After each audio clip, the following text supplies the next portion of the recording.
আজ তো ষষ্ঠী। সেই ষষ্ঠীর জন্য আমরা তিনজন মিলে কখন ষষ্ঠী করতে গেলাম মায়ের বাড়িতে, আর মাকে কি কিনে দিলাম, আর মাই বা কী কিনে দিল জামাই ষষ্ঠীতে, সেই নিয়ে থাকছে আজকের ভিডিও। সো হ্যালো এভরিওয়ান, কেমন আছো তোমরা সবাই? আশা করছি খুব ভালো আছো। আমার আরও একটি নতুন ভিডিওতে তোমাদের অনেক স্বাগত জানাই। আশা করছি আজকের ভিডিওটা তোমাদের ভালো লাগবে। তো দেখো, চলো শুরু করা যাক আজকের ভিডিওটা। আজকে সকালবেলা ঘুম থেকে উঠতে বেশ অনেকটাই দেরি হয়ে গিয়েছিল। কাল রাত্রে যখন শুয়েছিলাম তখন ভেবেছিলাম যে আজকে একটু ভোর ভোর করে উঠবো, তাহলে বেশ কয়েকটা কাজ আছে সেই কাজগুলো সেরে নেওয়া যাবে আর তাড়াতাড়ি বাবার বাড়ি চলে যাওয়া যাবে। কিন্তু ওই যে একটা বাচ্চা ছেলে আছে, কালকে সারা রাত বাবু ঘুমায়নি, মানে বাবু ঘুমিয়েছে, আমি ঘুমাইনি। ও আমার কোলে ঘুমিয়েছে, কিন্তু ও যে কোলে ঘুমালে আমার যে ঘুম আসবে না, তার জন্য আমিও সারা রাত ঘুমাতে পারিনি। আর তারপরে বিছানাটা গোছ করে নিয়েছিলাম। দেখতেই পাচ্ছ যে জানলা থেকে বেশ অনেকটাই রোদ এসছে, মানে অনেকটাই কিন্তু সকাল হয়ে গেছে যখন উঠেছি আমি। প্রায় 8টা বেজে গেছিলো ঘুম থেকে উঠতে। তারপরে তাড়াতাড়ি করে বাবুকে আমার শাশুড়ি মার কাছে দিয়ে এসেছি, আর আমি এদিকে বাসি কাজগুলো সারতে লেগে গেছি। আজকে দেরি হবে জানি, সেই জন্য আমি আগে থেকেই বাসনগুলো রাত্রে ধুয়ে রেখেছিলাম, যাতে সকালবেলায় ওই সব কাজ আমাকে না করতে হয়, একবারে কাচাকুচি মোছামুছি করে তাড়াতাড়ি স্নানটা করতে পারি। আমার তো এইদিকে বাসি কাজগুলো করা হচ্ছিল, আর সেই সময় মায়ের কিন্তু চান করা হয়ে গেছে। মা চান টান করে পাশের মন্দিরে পুজো দিয়ে এসছে। তারপরে ষষ্ঠীতলায় যাওয়ার জন্য রেডিও হয়ে গেছে, পুজো জোগাড় করাও হয়ে গেছে। বাবু এইদিকে একটু ঘুমিয়েছিল, তার জন্যই কিন্তু আমি কাচাকুচি মোছামুছি সমস্ত কাজ করতে পেরেছি। এর মধ্যে আমি স্নানটাও করে নিয়েছিলাম।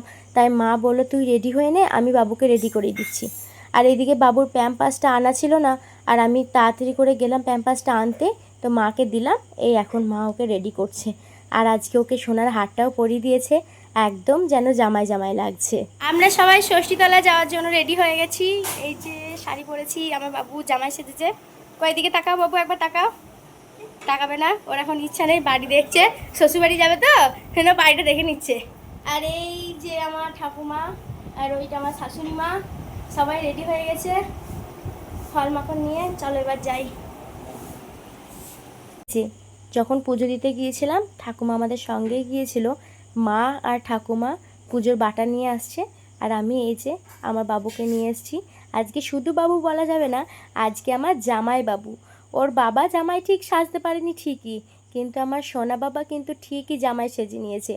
ওর যদি কোনো শাশুড়ি মা থাকে এই ভিডিওটা দেখছো, তাহলে কিন্তু তোমার জামাইকে তুমি নিয়ে যেতে পারো জামাই ষষ্ঠী করানোর জন্য।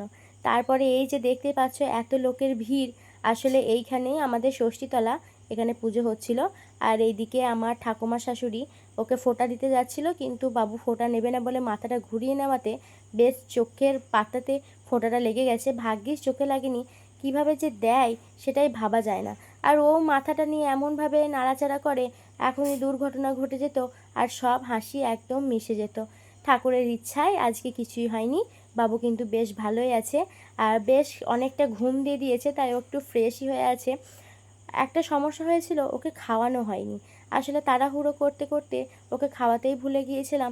তারপরে পুজো আর্চা করার পর এই যে ষষ্ঠীতলায় মা বাবুকে একটুখানি মাটিতে শুইয়ে দিয়েছিল। এটা আমাদের একটা নিয়ম যে ঠাকুরতলায় যদি শুইয়ে দেওয়া হয় ছেলে নাকি ঠান্ডা হয়, কিন্তু আমার মনে হয় না যে এই নিয়মটা বাবুর জন্য প্রযোজ্য হবে, কারণ ও প্রচণ্ড ছটপটে। তারপর এই যে পুজো হয়ে গিয়েছিল, আসার সময় আমি বাবুকে নিয়ে এসেছিলাম ঠিকই, কিন্তু যাওয়ার সময় মাকে দিয়ে দিয়েছি।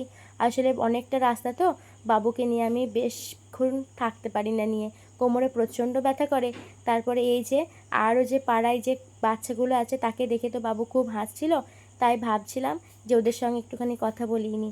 আর তারপরে মায়ের কাছে ফোঁটা নিয়ে, মানে আমার শাশুড়ি মায়ের কাছে ফোঁটা নিয়ে একটু অল্প প্রসাদ খেয়ে চলে এসেছিলাম আমার মায়ের বাড়িতে। হ্যাঁ, আমাদের মায়ের বাড়িটা গ্রামেই বটে, কিন্তু এই পুজো আর্চার নিয়ম রীতি করতে করতে প্রায় 11টা বেজে গিয়েছিল। আর ওই যে জামাইয়ের বাবা, এইটাই হচ্ছে বাড়ির আসল জামাই, কিন্তু ওকে তো দেখে মনে হচ্ছে না যে ও জামাই।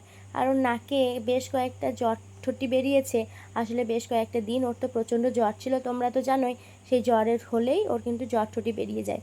তো ঠোঁটি বেরোলে কিন্তু বেশ খারাপ হয়, মানে ওর খুব কষ্টই হয়। কিন্তু কি করা যাবে, এটা তো আর কোনো নিয়ম নেই নিজের, যে নিজের মন হলো না হলো, কিছু করার নেই। তারপরে মা বাবুকে কোলে নিয়েই বললো যে ফোঁটাটা নিয়ে নিতে, তাহলে বাবুকেও ফোঁটা দেওয়া হয়ে যাবে। আর বাবু এখন বায়না করেছে যে ওই প্রদীপটা নেবে। ও ও তো আর জানে না যে প্রদীপটা নিলে ওর ছ্যাঁকা লাগবে, কিন্তু কি আর করা যাবে, ও বায়না করলেই যে আমাকে দিতে হবে তার তো কোনো মানে নেই। আর এখন বাচ্চা বায়না করবেই, কিন্তু ও এতটাই বায়না করছিল যে ফোঁটাটাও নিতে চাচ্ছিল না। আবার ওর বাবাকে যখন ফোঁটা দিচ্ছিল তখনও কিন্তু হাতে করে সরিয়ে দিচ্ছিল। এবার মা ফোঁটা দিয়ে দিয়েছে, ধান ধূপ দিয়ে আশীর্বাদও করে দিয়েছে, ছোট্ট নিয়ম মতো মাকে প্রণামও করে নিয়েছিল। তারপরে বাবুকে আমি কোলে নিয়ে নিয়েছিলাম। আসলে খুব বিরক্ত করছিল তো, ওকে শান্তি ভরে ফোঁটাটা নিতে দেবে না। তো তারপরে এলো বড় মা। বড় মা এক পক্ষে ওর দিদা হয়, আবার এক পক্ষে আমার বড় মা হয় বলে ওরও বড় মা হয়। ও কিন্তু বড় মা বলে না, ও দিদাই বলে, কিন্তু ষষ্ঠীর ফোঁটাটা যেহেতু রক্তের সম্পর্কটাই আগে, সেই জন্য ও দিদার ফোঁটাটা নিয়েছে জামাই হিসাবেই। তারপরে এই যে প্রসাদ প্রসাদ খাওয়ার জন্য বাবু একটা শশা নিয়েছে, ও একটু শশা খাক। ও কিন্তু শশার বীজগুলো বেশ কামড়ে কামড়ে খেতে পারে। আসলে শশাটা তো শক্ত, ও কিন্তু গিলে খেতে পারবে না, তার জন্য শশাটাই দিয়েছিলাম। আর ও বেশ খাচ্ছিল, তোমরা দেখতেই পাবে। ও কিন্তু খাবারের প্রতি প্রচণ্ড লোভ, ও সব সময় ভাবে যে কিছু একটা খাবো, কিছু একটা খাবো। আর এই যে মা এত কিছু আয়োজন করেছিল, লুচি, সিমাই পায়েস, 3-4 রকমের মিষ্টি, আর প্রসাদের মধ্যে তো আম, শশা, কলা, লিচু, আপেল, অনেক কিছু ছিল, দই, চিড়ে। আর আজকে আমাদের জামাইদের চিড়ে মুরগি খাওয়াতে হয়। আমরা তো সারাদিন চিড়ে মুড়ি তরকারি নিরামিষ এগুলোই খাবো, কিন্তু জামাইরা কিন্তু নিরামিষ খায় না। জামাইরা আজকে মাছ মাংস খায় ঠিকই, কিন্তু আজকে আমাদের বাড়িতে মাংস করা হয়নি, যেহেতু শনিবার। কালকে মাংসটা করা হবে। অবশ্যই ভিডিও তোমাদের সঙ্গে শেয়ার করব। তো ওই যে আমার বরবাবু ওইসব খায় না, জাস্ট ভিডিও করার জন্য একটু নিয়েছিল, সাজিয়ে গুছিয়ে দিলে তো দেবে, দেখতে ভালো লাগে, সেই জন্য ওকে দেওয়া হয়েছিল। তারপর আমি তো আছি ডাস্টবিন, যা খেতে পারবে পারবে, না হলে বাকিটা আমি খেয়ে নেব।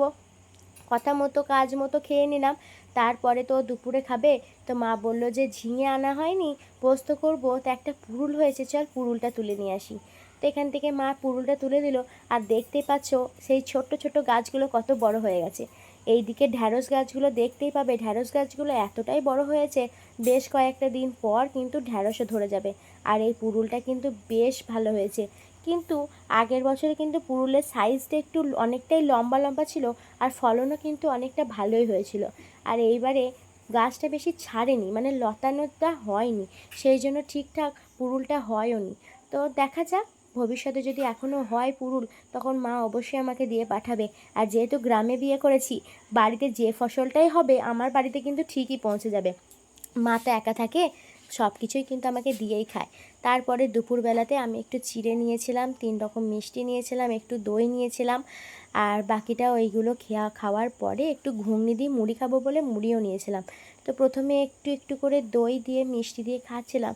আমার মারা আবার চিড়েটাকে ধুয়ে নেয়, কিন্তু আমার একটু শক্ত শক্ত চিড়েই পছন্দ, তো ধুলে পারে না ওটা নরম হয়ে যায়, সেই জন্য আমি আর ধুতে বারণ করি। তো এখানে মা, তো আমি খাওয়ার পর খাবে, কেননা বাবুকে ধরে আছে, তো আমি এখানে একটু একটু করে দই দিয়ে খেয়ে নিচ্ছিলাম। আচ্ছা, ষষ্ঠী পালনে চিড়ে মুড়ি খেতে হয়, সেটা কাদের কাদের নিয়মে আছে একটু কমেন্টে জানাবেন তো। আর আমার ভিডিওটা যদি ভালো লাগে, কে কোথা থেকে দেখছেন এটাও কিন্তু জানাবেন। আশা করছি আমার কমেন্টটা আসবে, আর আপনারাও ভিডিওটা লাস্ট অবধি অবশ্যই দেখবেন। তো আমার এখানে পছন্দের 2টো মিষ্টি ছিল, তো মিষ্টিগুলো তো খেয়ে নিলাম। তারপরে বাকিটা রেখে দিয়েছিলাম, আমি বেশিটা চিড়ে খেতে পারি। তারপরে এই যে ঘুগনি দিয়ে মুড়ি খেলাম। মিষ্টি মিষ্টি খাবার পর এই ঝাল ঝাল মুড়ি দিয়ে খেতে কিন্তু বেশ ভালো লাগছে। চলুন আমি আজকে খেয়ে নিই, দিয়ে তারপরে বিকেলে আবার দিদিদের বাড়ি যাব, তখন তোমাদেরকে দেখাবো। খাওয়া দাওয়া করার পর একটু ঘুমিয়েছিলাম, বাবুকে মা নিয়েছিল। এই বাড়িতে ঘুমটা ঠিকঠাক হয় না, কেননা বাবু বেশিরভাগ আমার কাছেই থাকে তো। আর কালকে যেহেতু সারা রাত ঘুমাইনি, তো আমি একটু ক্লান্তই ছিলাম বটে, সেই জন্য মা বলল তুই একটু ঘুমা, আমি বাবুকে নিয়ে একটু খেলা করছি। আর বাবুকে যেহেতু মা সব সময় পায়ও না, তার জন্য আজকে মাও কিন্তু ঘুমায়নি, দুপুরে বাবুকে নিয়ে বেশ খেলা করছিল। তারপরে মা ওকে কোলে নিয়ে যাচ্ছিলাম দিদির বাড়ি। আমাদের বাড়ি থেকে দিদির বাড়িটা বেশ অনেকটাই দূরে।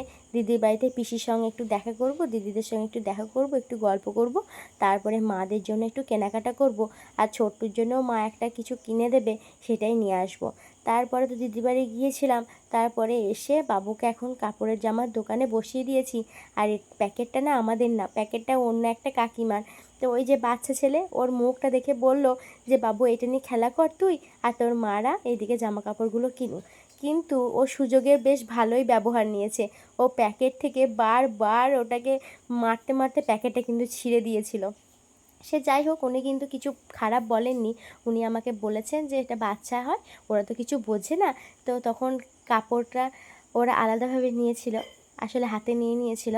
তারপরে তো ওনারা বাড়ি চলে গিয়েছিলেন, আর ওনাদের সঙ্গে দেখা হয়নি। আর আমি এদিকে জামা কাপড়গুলো কেনাকাটি করে নিয়ে আসলাম। আর তারপরে এটা এটা মায়ের জন্য নিয়েছি। আর প্রথমে যেটা দেখালাম সেটা বড়মার জন্য নিয়েছি। আর এইটা প্যান্টটা নিলাম ছোট্টুর জন্য। বেশ অনেকটাই দাম নিয়েছে, আর শাড়িগুলো বেশ অনেকটাই দাম নিয়েছে। ভাবলাম যে এখন এই ছাপা শাড়িগুলোই দিই, সামনেই তো পুজো আসছে, তখন আবার ভালো শাড়ি দেবো। কর কর কর একবার কর। শাড়ির যে প্যাকেটটা হয় সেই প্যাকেটটা নিয়ে এদের দুজনের মধ্যে তো খেলার শেষ নেই। চলুন আজকে ভিডিওটা এই অবধি শেষ করছি। আজকে ওরা একটু খেলা করুক, আর আমিও সেই খেলাটা একটু অনুভব করি। আর ওই যে পাশে দিদি, বড়মা, মা সবাই আছে, একটু ওদের সঙ্গে গল্প করি আর ওদেরকেও সময় দিই। তারপরে তো মা রাতে রান্না করবেই, ওগুলো আবার খাওয়া হবে। আমরা তো খাবো না, জামাই আসবে, তো জামাইয়ের জন্য রান্না করবে, তো ও খাবে। তো চলুন আজকে এখানেই শেষ করছি। দেখা হচ্ছে পরে কোনো ভিডিওতে। ততক্ষণ আপনারা সুস্থ থাকবেন, ভালো থাকবেন। আমার আরও একটি ভিডিওর জন্য অপেক্ষা করবেন। আর আমার ভিডিওটা যদি ভালো লাগে একটা সাবস্ক্রাইব করে, ফলো করে, লাইক করে আমার চ্যানেলের পাশে